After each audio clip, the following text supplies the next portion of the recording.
It was a busy night for first responders here in the Magic Valley following an emergency plane landing here in a muddy field just outside of Twin Falls. I'm your Magic Valley neighborhood reporter Joey Martin with all the details behind this miraculous landing and what the pilot did just right to walk away.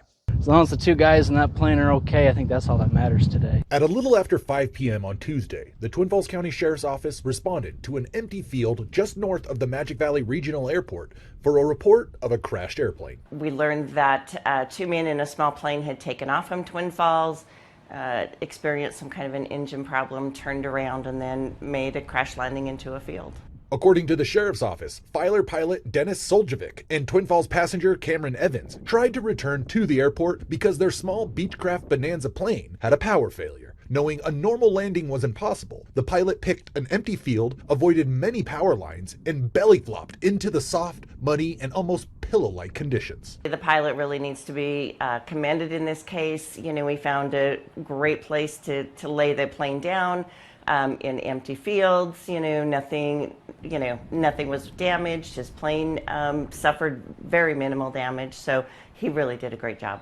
I spoke with airport manager Bill Carberry, whose emergency crews were one of the first to respond. He says this was a textbook emergency landing, calling the feat miraculous and masterful. Zane Moser works near the field where the plane landed and was out inspecting for any damage on Wednesday. It's quite the yard decoration for the field this time of year. These guys are lucky, with the mud and everything, they're able to skid and they didn't have any major crashes, because if this was hard packed ground, this would have been a lot scarier of a crash.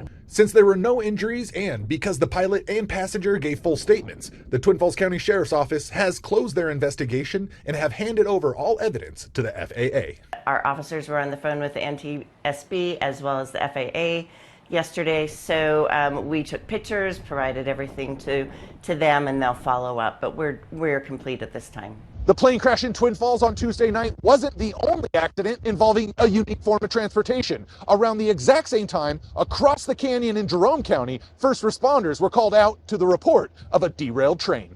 The Jerome County Sheriff's Office responded to the call east of Highway 93 near the Mountain View Barn. When deputies arrived, they found a 106-car train with Union Pacific markings that had slipped its tracks. About 15 to 16 cars tipping over or leaving the tracks. Officials tell me that the train cars involved were empty grain haulers, and besides the work of placing the cars back on the track, no damage or spillage of any kind was reported. Also, no injuries were reported.